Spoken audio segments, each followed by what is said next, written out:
Fala, torcedor do Verdão, mais um vídeo aqui no canal JP Palmeiras para trazer as últimas informações do nosso Verdão, galera. Aconteceu o sorteio da Libertadores e o Verdão vai pegar o Universitário nas oitavas de final. Estou trazendo aqui para vocês a equipe F da ESPN analisando aí os confrontos das oitavas de final, galera. Os possíveis aí que podem chegar na avaliação deles aí da ESPN, os favoritos. Fica aí até o final do vídeo e não se esqueça de deixar aquele like, beleza? Você conhece bem os escudos, os símbolos dos clubes, Pascoal? Qualquer coisa que eu não lembrar ou não souber, eu vou recorrer a você. Olha a furada que o Fabrício me meteu. Eu já acho o lado esquerdo mais difícil. Nacional e São Paulo. Botafogo e LDU, Libertad e River Plate, Remangabe, Pascoal, Universitário do Peru e Palmeiras. Esse é um lado da chave. Vamos para o outro lado da chave, Fortaleza e Vélez Sarsfield, de triste memória. Peñarol e Racing, duas camisas tradicionais do futebol sul-americano. Cerro Porteño e Estudiantes de La Plata, Flamengo e Internacional, o outro lado da chave. Pascoal, suas primeiras impressões. Quem se deu bem, quem se deu mal? Primeiro, eu acho o lado esquerdo mais forte que o lado direito da tabela. Também acho. Esse é uma composição ali. Pascoal, se você me permite, desculpa, só para usar um termo que o professor Celso hoje usou e depois até para você continuar o seu pensamento. O professor Celso usou da seguinte metáfora.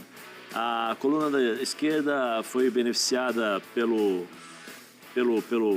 Palmeiras, né? Pelo adversário, mas a sequência é difícil. E a coluna da direita foi beneficiada. O Flamengo teve uma fase difícil, mas o percurso é um pouco mais fácil, o primeiro jogo. Eu acho consideravelmente menos difícil, mas é bom lembrar que o Racing, que hoje, por exemplo, tem um time mais azeitado que o do River Plate, está no lado do Flamengo, né? Tá nessa coluna aí. Acho que, por exemplo, o jogo do São Paulo é taco a taco para mim. Eu vejo o São Paulo, assim, pouco favorito. O favoritismo do São Paulo leve. O jogo de casa, talvez o segundo, se endurecer no primeiro jogo lá, porque é duro para jogar lá. Não, mas é curioso que o São Paulo, na primeira fase da Libertadores, fez mais pontos fora do Morumbi do que no Morumbi. E o Atlético Nacional fez mais em casa do que fora. Então, tá distribuído. Né? Sabe quantos pontos o Atlético Nacional fez fora de casa? 0, rosca. Então, em casa modifica tudo. Em casa modifica tudo. O Botafogo pega um adversário factível, né? Como o River Plate. Chatinho, hein? O River Plate tem um jogo. Factível, o jogo do River também. Plate, eu não acho que seja fácil pro River Plate, não. Eu não acho. Eu vi todos os jogos do Libertad. Muito meia boca. Eu vi o jogo do River Plate contra o Platense. O último jogo que eu vi foi River Plate e Platense. Da Libertadores. O River Plate com o Platense, eu vou dizer um negócio pra você. O Platense, embolsou. Aqui, Sai daí, River Plate. Passou nos pênaltis. Sai daí. Porque arrumaram um pênaltizinho pro River no final. Um pênalti que é ridículo. Aumentaram o acréscimo já era longo. 5 minutos. Mais 3 minutos, de 6 para 9. Depois de 5. Nesse tempo, nesses últimos 3, um pênalti mandrake. E eu acho que é um jogo parelho, taco a taco. O do Palmeiras, o Palmeiras é muito favorito, né? Porque há uma distância muito grande. O Universitário do Peru empatou com o River Plate na última rodada da fase de grupos no Monumental de Nunes. Para você ver como que o River Plate está espetacular, maravilhoso, né? Do outro lado, eu não sei qual Fortaleza vai chegar. Não sei o que vai acontecer no Fortaleza. A gente só sabe que pior do que esse não é, né? Que o Vojvoda, se ele vai fazer uma limpeza no elenco, se não vai, se vai melhorar, tirar os jogadores mais velhos, mais novos, eu não sei como é que vai ser. Duas camisas pesadíssimas do Peñarol e do Racing. Mas o Racing atenção que eu vou dizer. O Racing é muito melhor.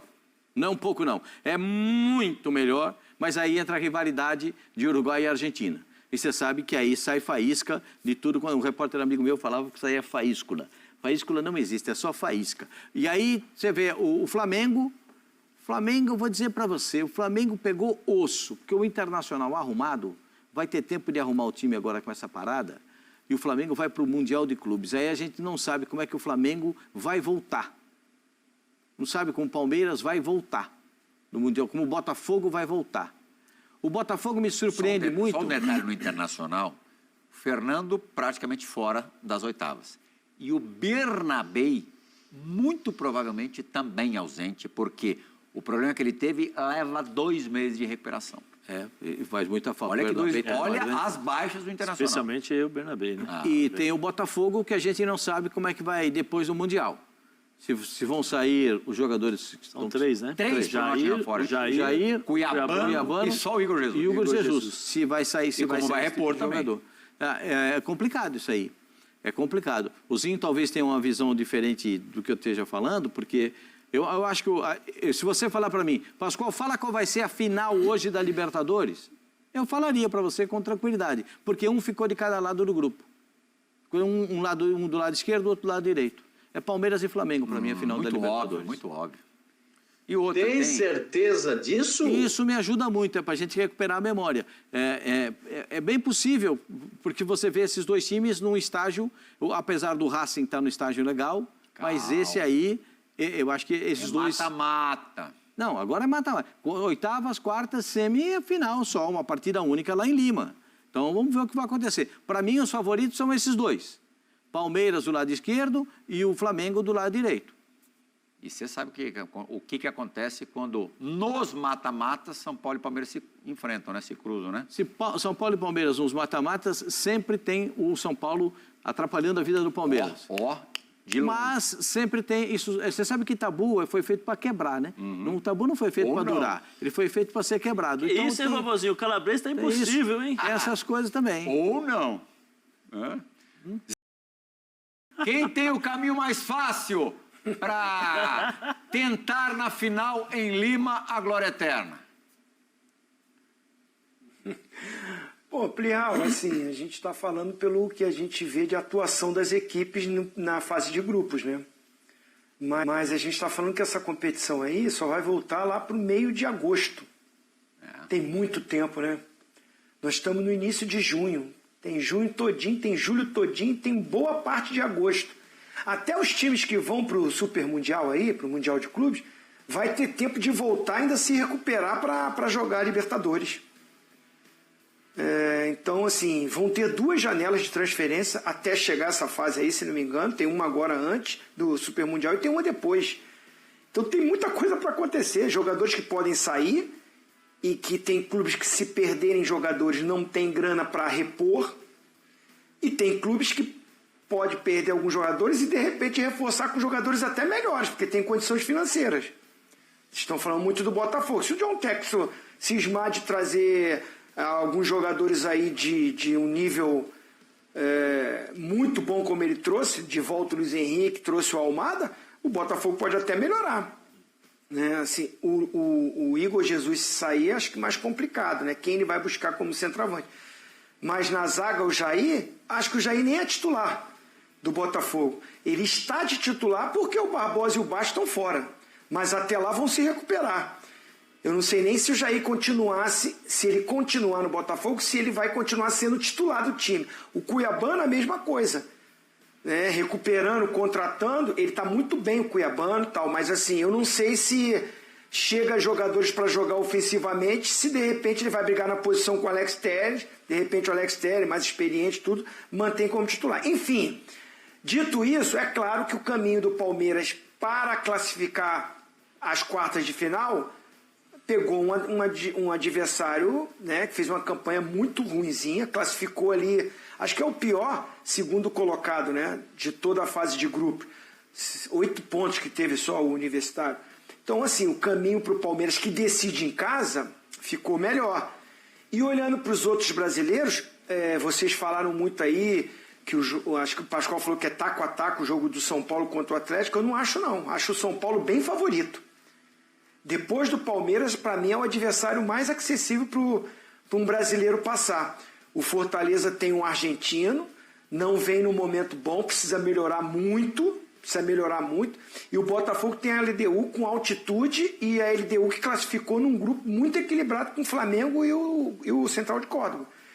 Então, assim, acho que olhando para os outros brasileiros, o São Paulo tem um adversário que ele pode passar. O Bahia só não classificou porque perdeu em casa para eles, para o Atlético Nacional. Se não perde esse jogo, o Bahia estava classificado. Enfim, acho que chega no mata-mata, a gente está falando aqui de elencos, de times, mas é um mata-mata, você não vai bem no primeiro jogo, aí depois não tem condição de reverter, ou você no seu primeiro jogo não ganha com um saldo suficiente para decidir fora, que é a situação de alguns brasileiros. Muita coisa para acontecer, Plial. Agora, o pior é Flamengo e Internacional. Aí é o clássico brasileiro, já foi final de Campeonato Brasileiro, já tem uma rivalidade, o time do Internacional é bom também, o do Flamengo é melhor, mas o do Internacional é bom, né? Então, assim, eu acho que esse confronto aí é o grande confronto das oitavas da Libertadores. Zé Elias, entre os estrangeiros dessa Libertadores, os não brasileiros, eu considero o Racing o melhor time. Time muito azeitado, já comprovou-se vencedor, né? Conquistou com absoluta autoridade a Sul-Americana do ano passado, deixando para trás um monte de time brasileiro, ganhou a Recopa atropelando o Botafogo. De 11 jogos contra times brasileiros, não perdeu nenhuma. Lá No caminho do Racing até a semifinal, só pode ter um brasileiro, o Fortaleza, né? Seria a reedição dos confrontos da fase de grupos, em que o Racing, aliás, ganhou os dois, até com mais facilidade no Castelão. O Racing realmente tem uma enorme chance de alcançar a semifinal, né? Sem dúvida, sem dúvida. Mas, se eu não me engano, o Racing joga contra o Penharol, né? Tem o Penharol, é um time de camisa, é um time que o ano passado jogou... Time do Aguirre, Diego Aguirre, que permanece lá, né? Isso que eu ia falar. O Racing é um grande time, eu acho que é um time muito bem... organizado. Tem o Gustavo, né, o treinador, o senhor Gustavo, né, porque é uma certa história lá. Gustavo Costas. Isso. E, assim, tem ótimos jogadores. Tem o Sousa, tem o de César, zagueiro. É muito bom o jogador esse de César, zagueiro, que joga ao lado direito, né, joga do lado direito ali com o Sousa, que faz essa variação de líbero, zagueiro, terceiro zagueiro, volante. Você tem ali o Salas ali na frente, baixinho, 7. Maravilha Martínez. Entrou no segundo tempo contra o Fortaleza. É um bom time, é um time que se conhece eles já se conhecem, eles sabem alternar muitas vezes pressão, volta, espera. No jogo contra o Fortaleza, eles esperaram o Fortaleza os primeiros 5, 10 minutos, entregaram a bola, de repente, quando eu vi os dois passando aqui, os dois laterais, adiantando, marcação, ou seja, é um time muito bem treinado. Mas vai jogar, nós estamos falando de Libertadores América, 2 confrontos. Vai jogar contra o Penharol, que tem camisa, tem um treinador experiente. Existe uma diferença de equipes? Sim. Mas a rivalidade que existe entre Uruguai e Argentina também é muito grande. Isso daí pode influenciar um pouco em relação à performance, o clima do jogo. Tudo isso você tem que levar em consideração, porque é uma Libertadores. Libertadores... Tudo pode acontecer, mas eu vejo assim, o Racing como o grande, vamos dizer assim, rival ali, tirando o Internacional, que dificultaria a vida para o Flamengo.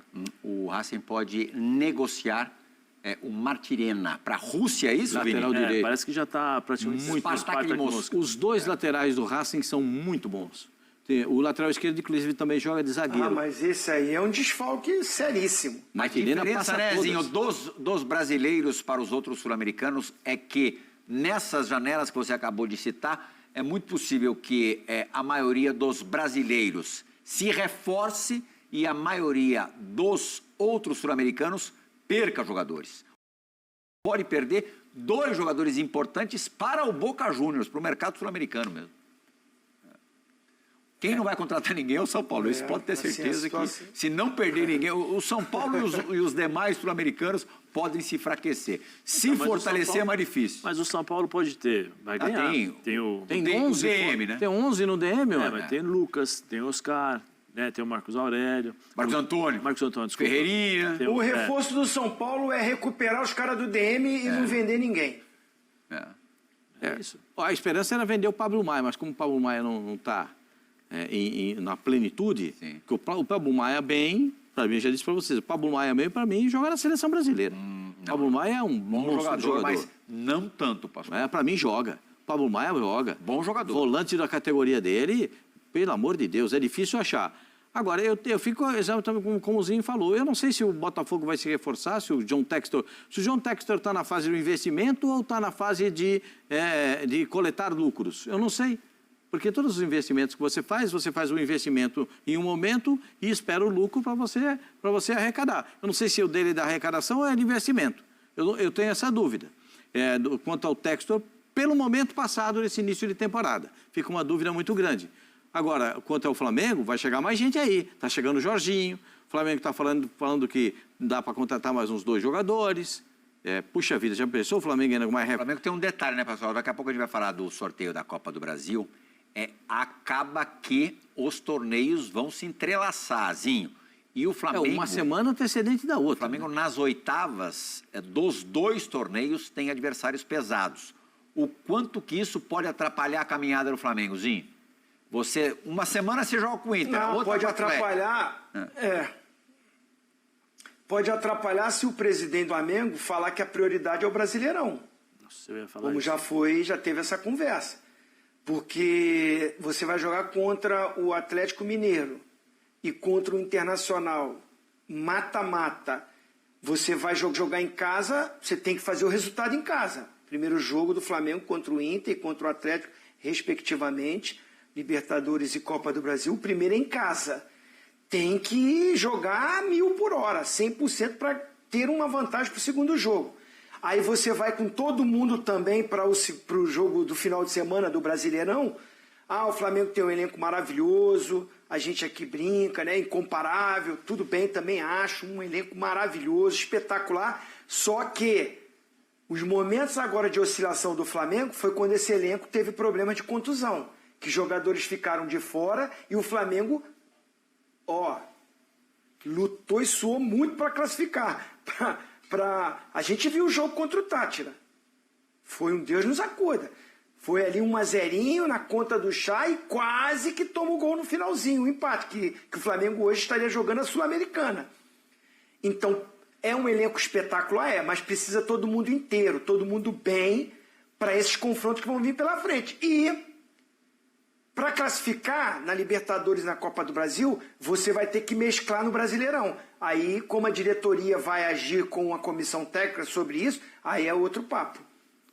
Mas nesse caso, quando já entra nas oitavas de final da Libertadores, e já vai pegar o Atlético Mineiro na Copa. Foi a final do ano passado, não foi? Foi a final do ano passado. Flamengo e Atlético Mineiro. O Flamengo atropelou, né? Vai reprisar isso aí. Então, puxa vida, Foi o começo do Felipe Luiz no Flamengo. Foi o começo do Felipe Luiz. A Copa do Brasil deve ficar em terceiro plano para o Flamengo. Não acredito. É difícil de Sendo você mata-mata, falar eu não acredito. Terceiro plano, é difícil. Mas com a briga na liderança do Brasileiro tão cabeça a cabeça a prioridade declarada ser o brasileiro? Então, Plirra, mas essa prioridade pode mudar, né? Uma coisa é a prioridade declarada, outra coisa é a expectativa e a realidade, né? A expectativa da prioridade, que seria o brasileiro, e a realidade que está nas suas mãos aí, a possibilidade de você ganhar uma Copa do Brasil. E ganhar também uma Libertadores, que seria um título que te dá possibilidades infinitas. Uma valorização de marca, ainda mais como pensa o BAP em relação de valorização de marcas. São 2 jogos, né, da Copa do Brasil e da Libertadores, que vão acrescentar um negocinho ali no caixa, vão te dar confiança para você jogar o Campeonato Brasileiro. Porque assim, pior dos cenários. Pior dos cenários. Você sai da Copa do Brasil e sai da Libertadores. A pressão que vai se tornar o vestiário do Flamengo e a possibilidade do Felipe Luiz ser mandado embora é muito grande. E ainda tem um detalhe, né? Um pequeno detalhe, né? O Campeonato Mundial. Sim, por isso que eu estou dizendo, assim, sabe? Que reflexos, Pascoal, que esse Mundial podem ter para os 3 brasileiros que estão no Mundial e na Libertadores? O Fluminense está na Copa Sul-Americana. O Botafogo tem o Paris Saint-Germain logo de cara, né? Aí já é... Vou contar pra você. Vou falar pra você. Eu vou falar baixinho que isso pode virar fofoca, isso pode virar intriga. Parece que eles jogaram no final de semana. Eizinho, os caras entraram em campo no final de semana, eles arrebem. O Zé Elias nem de casa saiu. O Felipe Luiz falou ontem na entrevista coletiva, né? É outro planeta, gente. Jesus! O Dembélé, o que é aqui? marcou. Aquele lateral direito, o Hakimi. O Hakimi, para mim, é o melhor lateral direito do mundo. Não tem nenhum lateral direito melhor que o Hakimi. Mas o que Eu gosto do sopa de letrinho, camisa 7. Esse é um animal. Aquele Varistelha. Que veio do Napoli. É muito bom. Como é que é o nome dele? Varistelha. Você não fala o G, você só pode... Ah, é? Você fala Varistelha. É um artista, hein? Até georgiano o homem fala, Zinho. É só você pegar aí no Google e apertar o botãozinho, como é que fala o nome dele, ele fala pra você. Você não precisa ficar difícil. com vergonha. Eu já ouvi umas 4 pronúncias. Eu já ouvi umas 4 O pronúncias do negócio é cara. falar com convicção, Zinho. Fala com convicção que todo mundo acredita. Ô, Zinho. Como é que é o nome dele, Pascoal? Varistelha. É isso aí. Já mudou, hein? Você falou 3 vezes em 3 jeitos diferentes. O Rolheiser, ele tá perguntando como é que fala Rolheiser. Você é um artista, rapaz. Varistelha. CRB, CSA? Não, é CRB e CCA. Não inventa moda, gente. Roleiser, o próprio disse, é Roleiser. Não é Na Argentina fala Rolheiser. Aí ele falou Roleiser. É porque ele tá portuguesando. É Rolheiser. O Plihal, parece que a vida do Botafogo no Mundial... Se o Botafogo passar pelo Paris Mas ele Saint-Germain... não estreia contra o Paris, não. Eu sei, mas é na fase de grupos. Pelo menos ele pega de início... o primeiro jogo dele é contra o Seattle, da casa, né? Seattle Sanders. Seattle. Seattle. Agora, é um grupo muito difícil. É um grupo muito complicado. Eu acho que, voltando, não passando vergonha na primeira fase... Passar vergonha o quê? Não se classificar. Não se classificar, tomar uma chacoalhada. Para todos eles. Para todos eles. Para Fluminense, mas Palmeiras, o Botafogo, Flamengo. Pascoal, Botafogo. se ele não classificar num grupo que tem Atlético de Madrid e PSG, é vexame? Não é. Não. Estou dizendo, se ele não passar vergonha, tomar goleada, entendeu? Sim. Não tomar goleada. Perder ali, taco a taco, jogo 5-0, duro, né? tal. Tomou aí o entendido, não. Eu não acho que seja... No jogo taco a taco, pau, 1-1, 1-0, 1-0, segurar a bronca e tal. Vai que o Paris Saint-Germain perde 2-0. Não estou falando que que vai acontecer isso. Mas se acontecer, não passou vergonha. Não passou vergonha. Certo? Agora, se ganhar dos dois, ele volta gigantão. Aí ele volta aquele monstro. Aí chega ali... Se ganhar dos dois, classifica em primeiro... E aí só tem mais 4 jogos no Mundial. Oitavas, quartas, semifinal. Então, moleza. Mas aí não sabe o que vai acontecer pra frente. Então, fácil o Mundial, Zé. Mas mesmo assim, ele ficou fácil agora. O Botafogo se classifica num grupo que tem Atlético de Madrid e tem o campeão da Europa. Puxa vida. Como diria o Reinaldo Simões, treinador da Seleção Brasileira, da GM, mamãozinho com açúcar. Mamãozinho. Então é isso, torcedor do Verdão, valeu por chegar até aqui no final do vídeo, não se esqueça de deixar aquele like, beleza? Deixa aí nos comentários também o que vocês acharam aí do Universitário, que é o adversário do Verdão nas oitavas, galera. Dá pra passar de boa, tranquilo contra o Universitário. E deixa também aquele like, beleza? Se você ainda não for inscrito aqui no canal, já se inscreva, ative o sininho de notificação para não perder nada que eu posto aqui no canal. Falou e até mais.